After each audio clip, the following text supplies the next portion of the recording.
Right now, more than 20 billion kilometers from Earth, a small, silent spacecraft drifts through the cold void of interstellar space. It doesn't pulse with light. It doesn't fire its engine. It simply moves, propelled by momentum alone, whispering back to us with a signal so faint it's barely distinguishable from noise. This object, no larger than a car, may well become the last surviving relic of our species. Long after our cities collapse, our satellites fall, and our sun dies, it will continue on, unblinking, alone. It is called Voyager 1, and it carries something extraordinary. This isn't just a story about technology. It's not about the complexity of its circuits or the ingenuity of its propulsion. It's about a decision, a profoundly human decision, to send not just data but meaning into the void. A golden disc was bolted to the side of the Voyager, etched with images, sounds, music, greetings in dozens of languages, a message to whoever might find it. Not instructions, not warnings, but a simple declaration. We existed. We tried. We dreamed. In a universe that appears overwhelmingly silent, Voyager is a message in a bottle, tossed into a cosmic ocean we barely understand, with no guarantee it will ever be read. Launched in 1977, Voyager 1 was meant to be a planetary tourist. It visited Jupiter, Saturn, and their moons, sending back breathtaking images and groundbreaking data. But long after its official mission ended, it kept going, past the planets, past Pluto, past the heliopause, the edge of our solar system, into true interstellar space, a realm so vast, so empty and so cold that the human mind can scarcely imagine it. And yet, even now, Voyager continues to send back information. Its instruments are ancient. Its memory is measured in kilobytes, but somehow it survives. It endures. It's not just a machine anymore. It's a monument, a ghost ship on a one-way voyage into forever.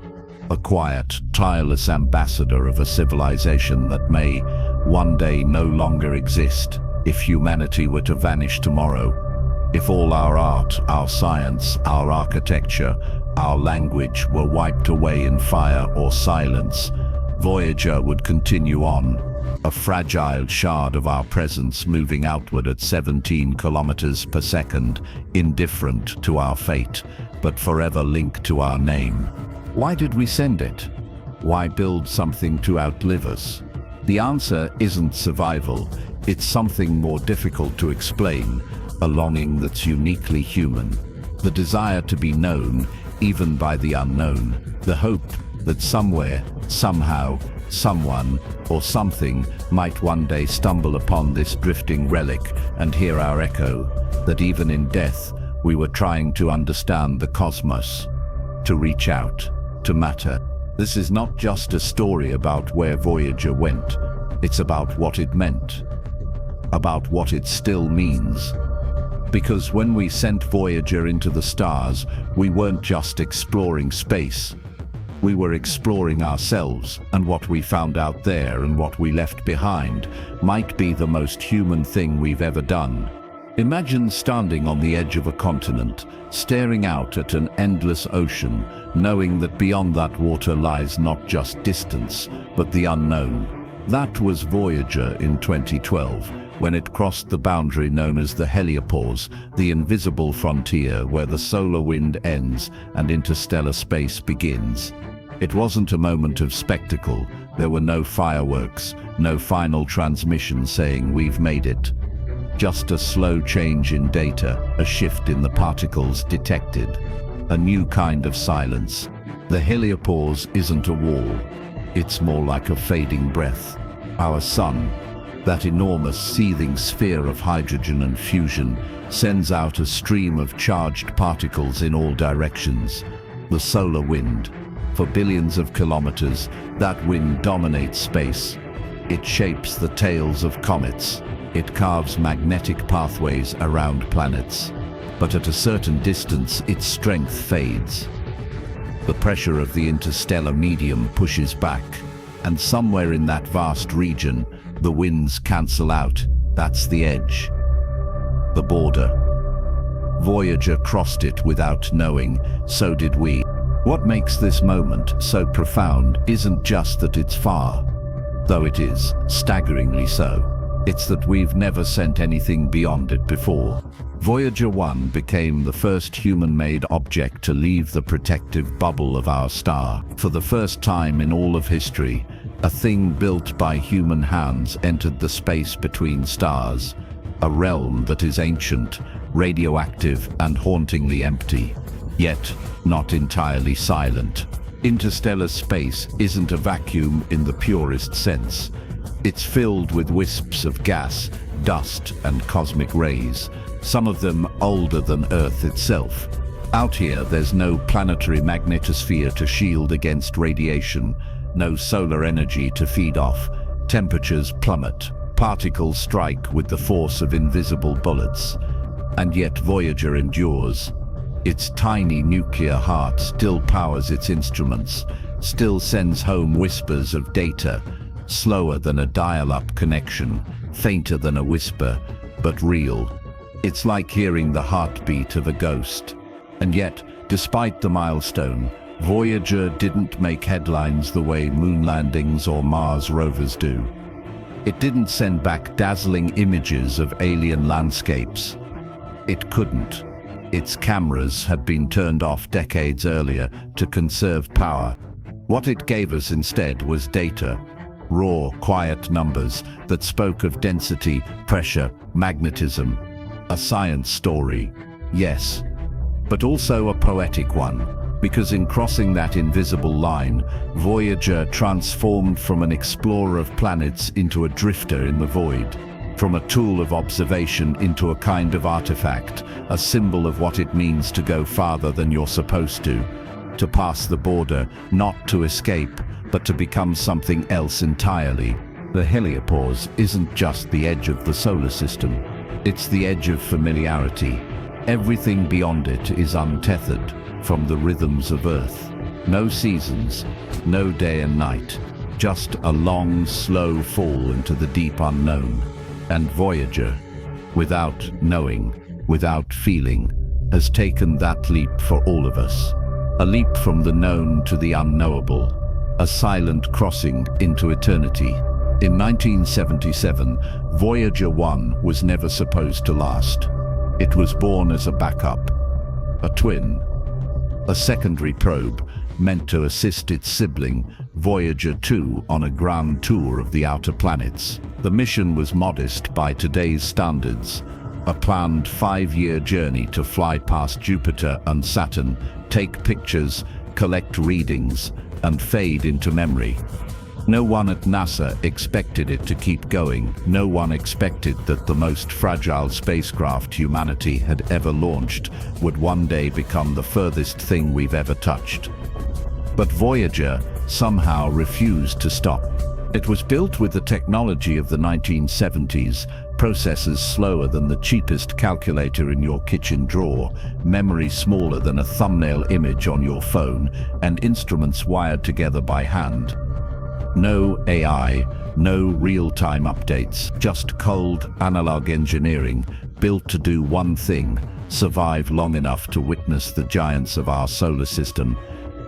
And yet, against all expectations, it has not only survived but outlived entire generations of scientists, presidents, and planetary missions. Voyager became something nobody saw coming, a symbol of longevity in a universe that destroys everything eventually. Its mission was impossible, not because the distances were too great, or because space was too hostile, but because the clock was supposed to run out. The plutonium-2038 powering its radioisotope thermoelectric generator, RTG, was supposed to fade quickly. The parts were supposed to degrade. The vacuum, the radiation, the cosmic rays, all of it should have eroded the spacecraft into silence. And yet, every morning, NASA still listens.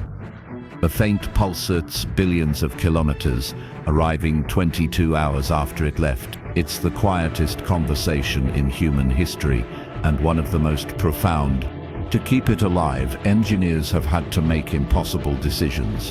One by one, they've shut down its instruments. The cameras were turned off decades ago, shortly after Voyager snapped the legendary pale blue dot, Earth as a single pixel suspended in a sunbeam. After that, it went blind. Later, other instruments followed. Magnetometers, plasma detectors, cosmic ray subsystems. Each shutdown meant less data, but more life. They sacrificed vision for breath, sound for heartbeat. It's like watching a candle dim in slow motion, and yet praying the flame never dies. Even communication is a miracle. Voyager's transmitter is so weak that its signal arrives at Earth with less power than the motion of a snowflake. It uses a 20-watt radio, less than a light bulb, and yet with the help of massive dish antennas on Earth, we can still hear it. That signal, weaker than the noise of the universe itself, has crossed billions of miles, and it still speaks, still sends. This is not just a machine. It is a defiance, a slap in the face of entropy. It is the proof that something made by imperfect creatures on a small blue planet can outlast its makers. Voyager doesn't just drift through space. It challenges it. Every second it survives, it writes a new sentence into the story of what humans can do when they dream without asking for permission. Voyager's mission was supposed to end decades ago, but it didn't. It adapted, it transformed, and in doing so, it became more than a probe. It became a legend. In the chaos of the Cold War, while nations pointed weapons at each other and civilization flirted with annihilation, a team of dreamers made a choice that had nothing to do with war and everything to do with wonder. As Voyager was being built, wires soldered, metal panels sealed, instruments calibrated, someone at NASA asked a question that changed everything. What if we're not just exploring planets? What if we're sending a message? And so, bolted to the side of each Voyager probe, they placed a golden disc, a time capsule, a hello to the infinite, a whisper across eternity. The golden record is a 12-inch phonograph made of gold-plated copper, designed to last 1 billion years. It's not software, it's not digital, it's analog. Like a vinyl record, but etched with the sounds, images, and music of an entire species. Its contents were chosen by a small committee led by astronomer Carl Sagan, who understood better than most that this wasn't a technical artifact. It was a mirror, a question. If someone finds this one day, what will they know about us? But the more haunting question lingered in the background. What if no one ever does? On the record is a strange, curated symphony of our existence.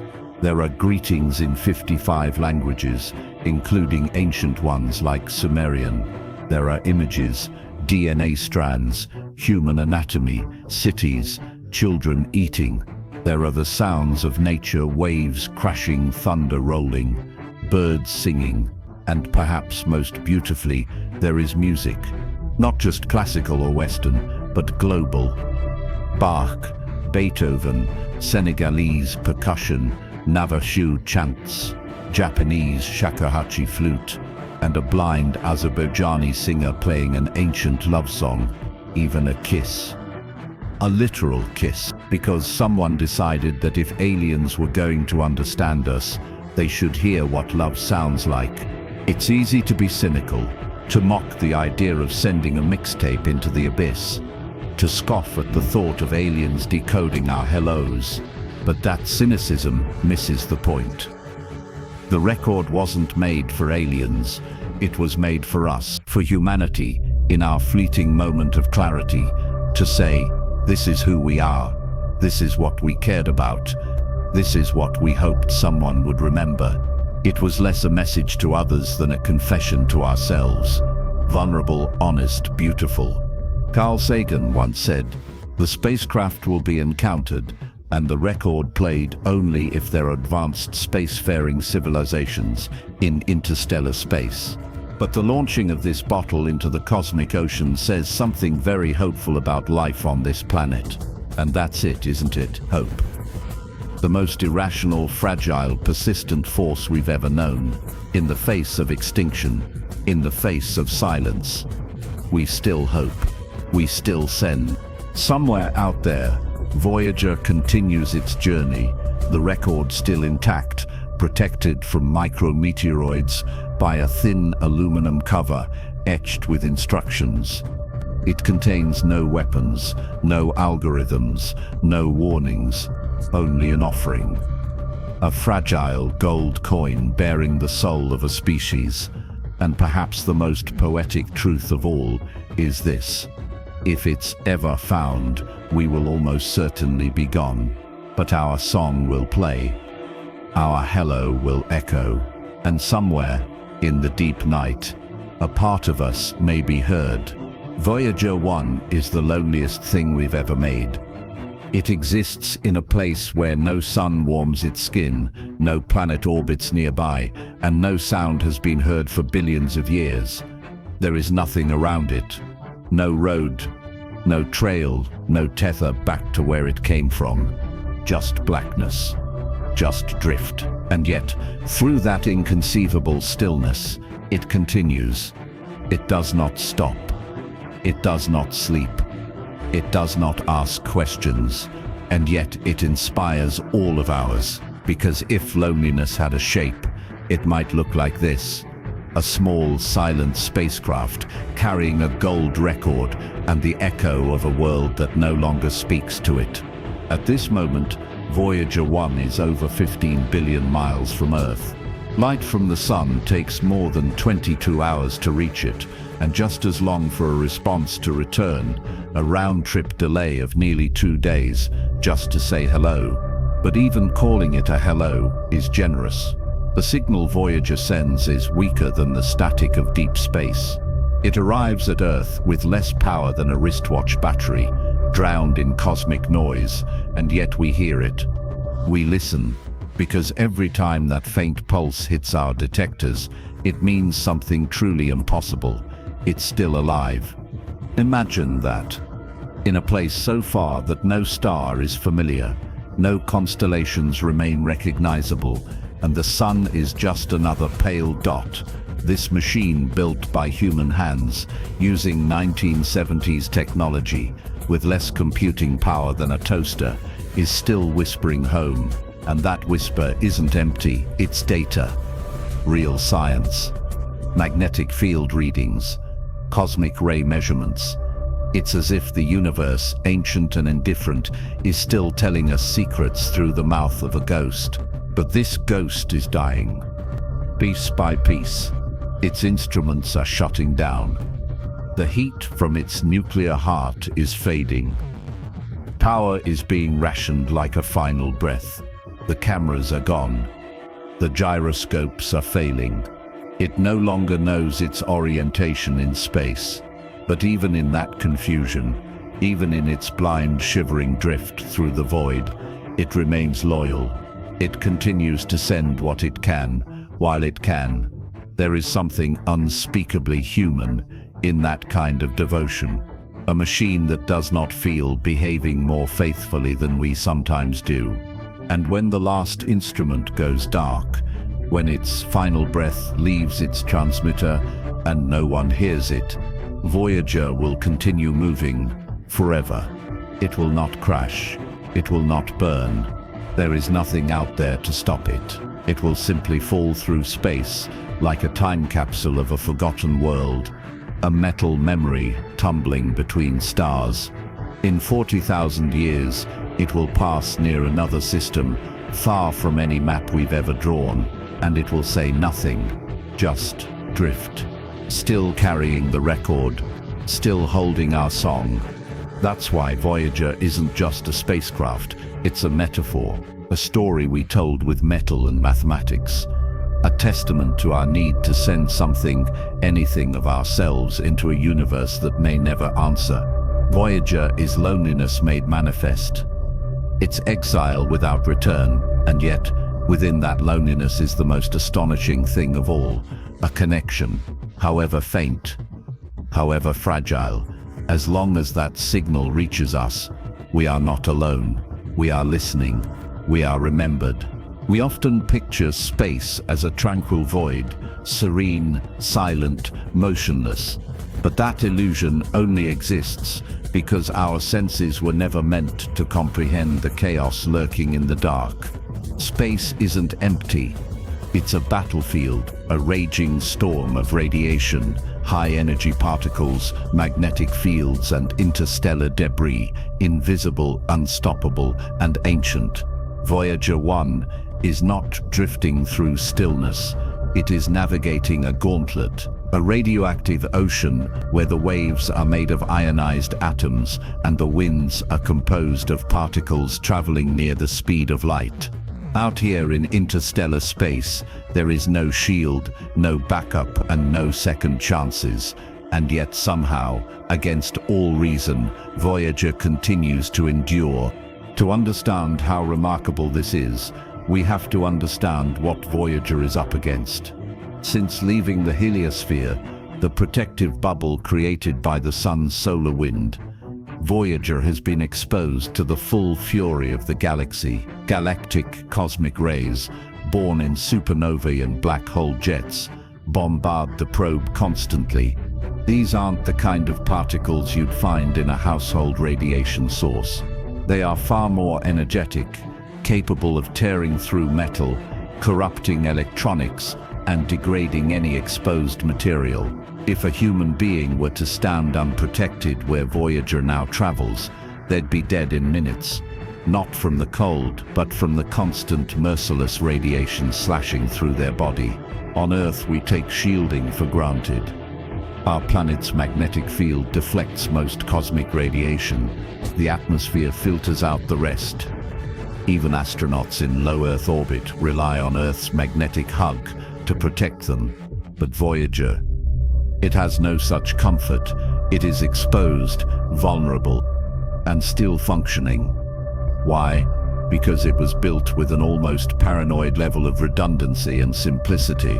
Its electronics are not miniaturized like today's spacecraft, which ironically makes them more resilient. Its circuits are bulkier, its memory less dense, and its systems more tolerant to disruption. In a way, Voyager's outdated design has become its greatest asset. But shielding only goes so far. Time wears down even the strongest armor. Cosmic rays slowly chip away at the integrity of its components. Memory errors accumulate. Sensors degrade. Solder joints become brittle from extreme temperature cycles, dropping to 70 Dowdy Centigrade regions and spiking under exposure to stray starlight. Micrometeoroids, moving faster than bullets, pass through space invisibly, capable of puncturing holes in anything they strike. One lucky hit, and Voyager could be crippled. But so far, none have landed a fatal blow. The reality is this: Voyager is running on borrowed time. Not just because its power is running out, but because it is constantly under siege by the most hostile environment imaginable. And yet, it has survived longer in this hellscape than anyone thought possible. That is not just a triumph of engineering, it is a triumph of belief. A belief that something fragile and finite can persist in the face of the infinite. That we can build something small and flawed and send it into the teeth of the cosmos and still expect it to sing. When people say Voyager is the most successful mission in NASA history, they aren't just talking about how far it's gone. They're talking about what it has survived. It's not coasting, it's enduring. Every day it continues is another day it defies annihilation. Out there in the dark, surrounded by forces that should have silenced it decades ago, Voyager 1 keeps moving, keeps working, keeps whispering.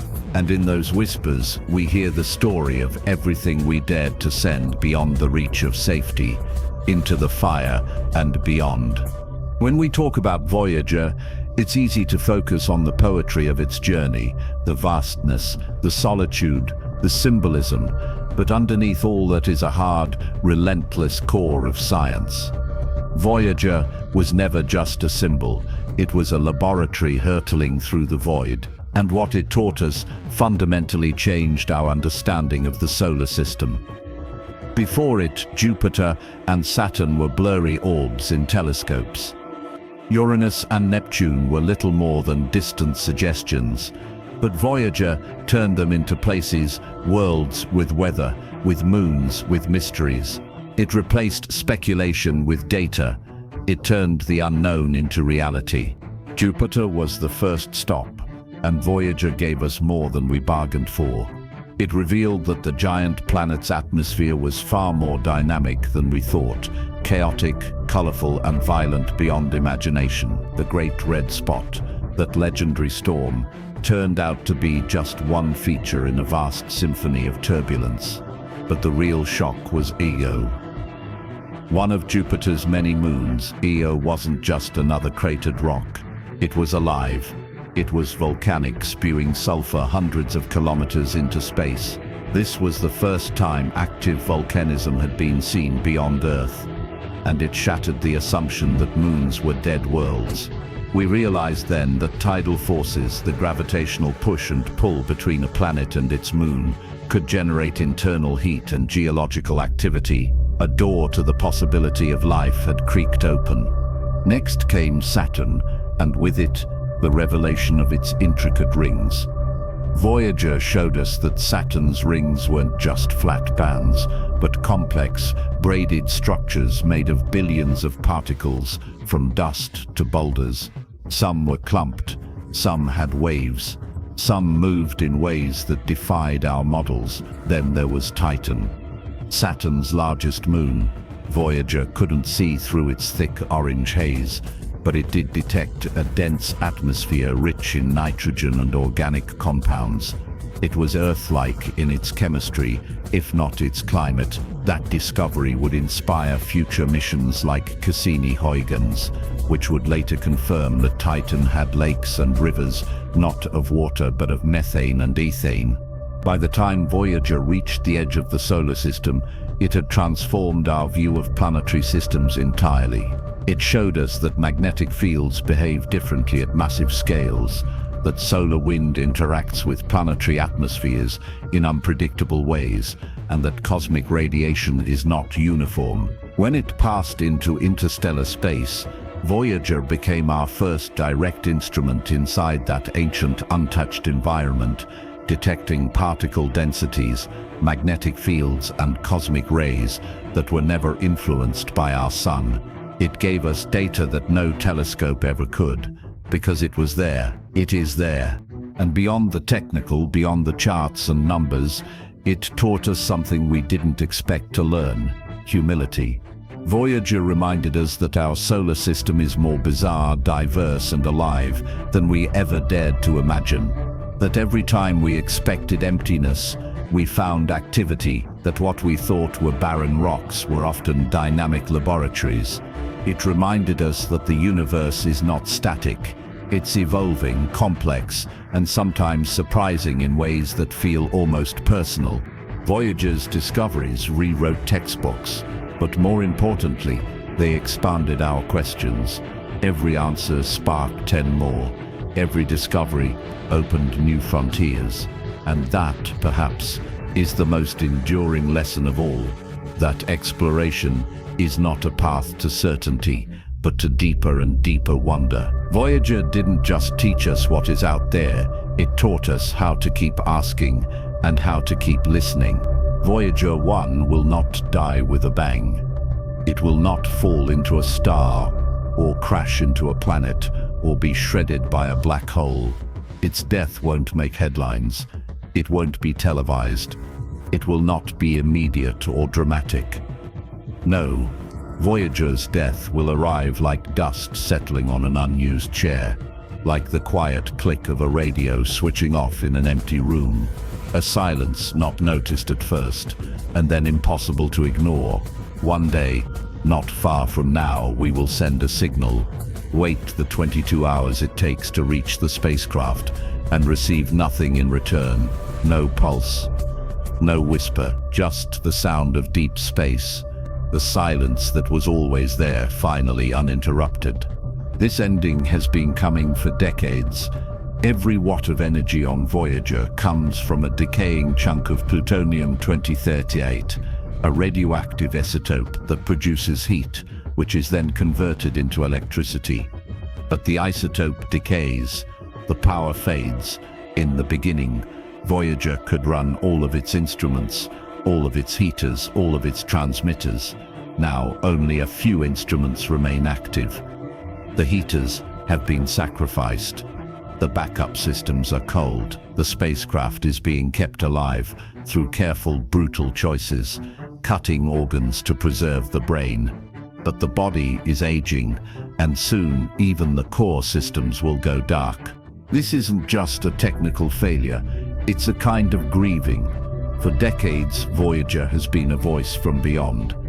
Its signal has been a tether to something impossibly far away, a reminder that something human-made is still pushing outward, still enduring, still there. When that signal vanishes, it will feel like the disappearance of a friend who never wrote back, like a lighthouse going dark, not because the sea calmed, but because the flame simply ran out.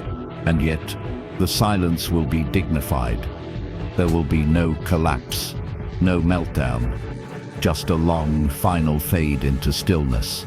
A spacecraft once guided by the finest minds on Earth, now drifting unguided, unseen, and unhearing. Voyager will remain intact for millions, perhaps billions of years, long after every nation, every civilization, every monument we've ever built is dust. Voyager will continue its voyage through interstellar space, but it will no longer carry updates. It will no longer respond. It will become what it was always destined to be, a tomb of memory, a capsule sealed by time. And what will it mean when that day comes, when the last signal is received? There will be no countdown, no eulogy, but in mission control somewhere, someone will mark the time. Someone will look at a monitor that no longer flickers and feel the ache of finality. For those who have worked on Voyager, some since its launch in 1977, this isn't just the end of a mission, it's the end of an era. The death of the oldest ambassador humanity has ever known. But here's the quiet truth. Even when the signal dies, Voyager won't be lost.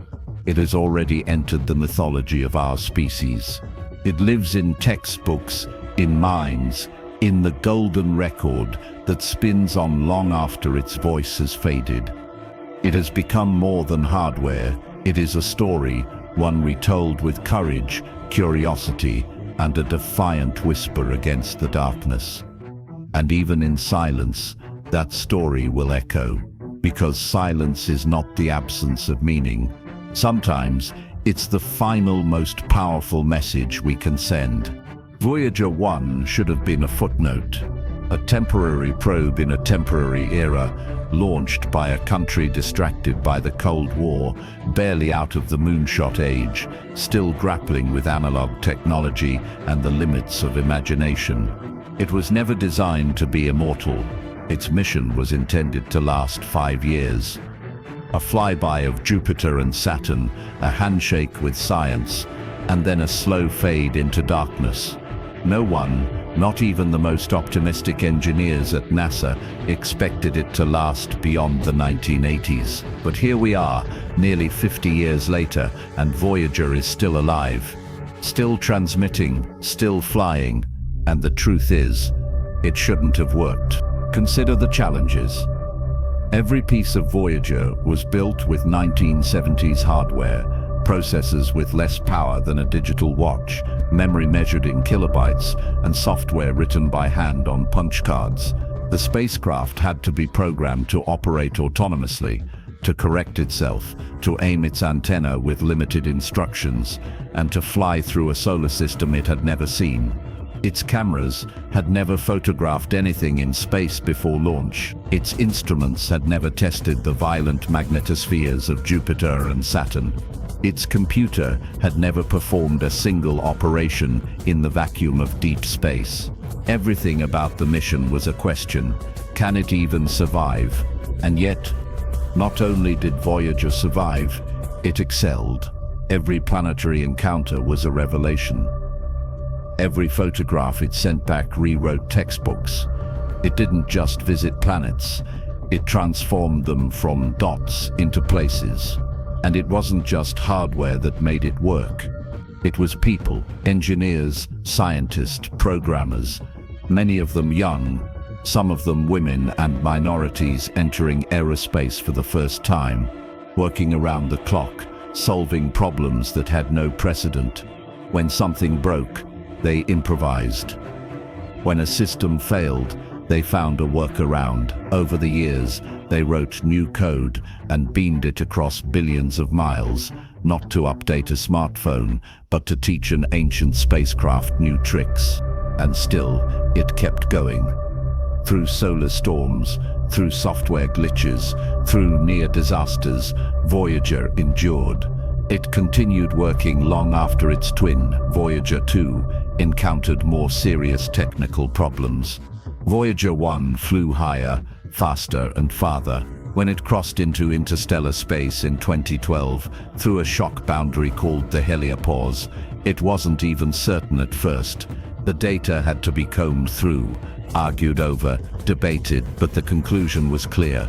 Voyager had left the protective bubble of the solar system and entered the galaxy itself. No other object made by humans had ever done so. That milestone alone is staggering. But even beyond the science, the most astonishing thing about Voyager is that it defied every expectation. Not just technologically, but philosophically. It was a triumph of optimism over probability. In a world obsessed with immediate returns, Voyager was a bet placed on the distant future. On the idea that even the smallest voice, if it keeps speaking long enough, might be heard across time. It shouldn't have worked, but it did. And because it did, we now know that a piece of us, humble, handcrafted, improbable, is out there, still flying, still faithful, still whispering into the dark. Not because it had to, but because we dared to believe it could. Voyager isn't just a machine moving through space. It's a mirror, not a literal one, polished and reflective, but a symbolic one, something that shows us what we are when no one is watching. We built it with tools and math, but what we launched was a statement, a gesture, a question cast into the deep, with no expectation of an answer. Voyager is a whisper in the dark that says, "We were here," and in doing so, it reveals something rare and powerful, the willingness of a species to say hello into silence. In many ways, Voyager is the most honest thing we've ever made, not because it's perfect, far from it, but because it was created without an agenda. There was no military purpose, no political conquest, no resource to extract. It was built to explore, to see, to know, and that intent, pure, unprofitable curiosity, is perhaps the most human trait of all. We are a species defined by restlessness, by our hunger to climb the next hill, sail the next ocean, reach the next star. Voyager is the embodiment of that hunger, crystallized into metal and code. But Voyager also forces us to ask uncomfortable questions. What does it mean that we sent a message to aliens when we can barely communicate with each other? What does it say about us that we curated greetings in dozens of languages for distant civilizations, but still struggle to live peacefully with our neighbors on Earth?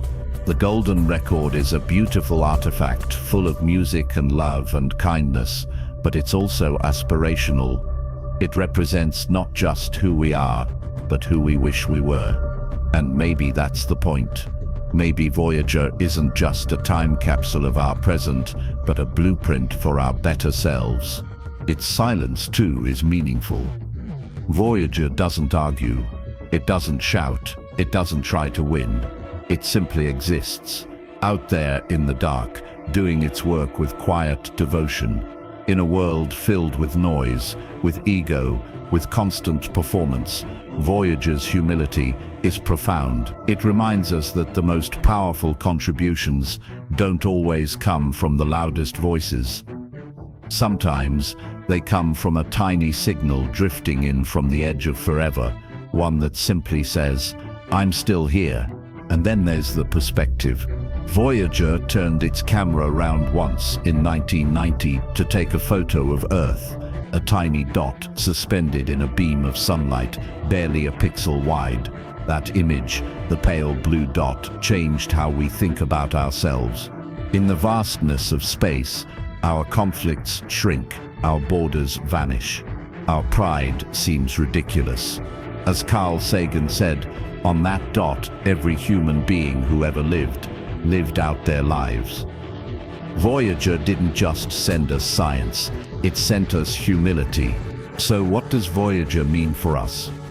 It means we can choose to reach beyond ourselves. It means we are capable of building something not just for utility, but for meaning. It means that in a universe that offers no guarantees, no comfort, no inherent purpose, we still have the audacity to create and to care. And maybe, in the end, that is the most extraordinary thing about it. Not that it left the solar system, but that we ever thought to send it at all. Voyager 1 is no longer just a spacecraft. It has transcended its circuitry, its schematics, its launch date. It has become something deeper, a symbol, a vessel not merely of technology but of philosophy, of longing, of the most fragile and potent aspects of what it means to be human. As it drifts through interstellar space, beyond the protective embrace of our sun, Voyager has outlived its mission, its makers, and very likely its meaning in conventional scientific terms. And yet it persists. And because it does, we are forced to ask, why does this matter so much to us? The answer lies not in Voyager's power, but in its powerlessness. It is not fast anymore by cosmic standards. It is not intelligent. It cannot steer. It cannot evolve. But it is there, still moving, still sending whispers across billions of miles of emptiness. In an era where attention is fleeting and permanence feels impossible, Voyager is endurance made real. A spacecraft with the soul of a monk, silent, distant, and utterly devoted to its purpose. We live in a time defined by immediacy. We build for now. We design for the next quarter. We measure value in likes, metrics, downloads, and profits. But Voyager reminds us that some of the most beautiful things we do may not pay off for lifetimes or ever. Its launch was not a transaction, it was a declaration that we are a species that dares to care about what lies beyond, even when no one may ever answer back. Voyager doesn't wait for a return on investment, it simply keeps going. Its golden record spinning quietly, carrying our music, our greetings, our fingerprints into the black. That golden record may never be found. It may never be heard. The odds are almost impossibly small, but that's not the point. The point is that we made it anyway, that we chose to define ourselves not by our wars or our wealth, but by our art, our language, our hope. That when asked to send a message to the stars, we didn't send weapons or warnings, we sent Beethoven and whale songs and a mother's first words to her child. We sent kindness. And that matters because in doing so, we acknowledged the vast loneliness of space, not with fear, but with grace. Voyager is not eternal. One day soon, its power will fail. Its instruments will freeze. Its voice will fall silent. But even then, it will continue to travel through the void, between stars, carrying a memory of Earth long after Earth has forgotten it. long after we are gone. And that's where the real magic lies, not in its durability, but in the idea that we chose to launch a bottle into the cosmic ocean, not knowing where it might drift, or who might find it, or whether it would ever matter. And yet, perhaps that's the whole story of us, tiny creatures on a small blue world, staring up at an infinite sky and deciding, against all odds, to reach. Voyager is not just a machine. It is a gesture, a promise, a final note held out across eternity that says, we tried to understand, we tried to see, we tried to matter, and maybe, just maybe, that was enough.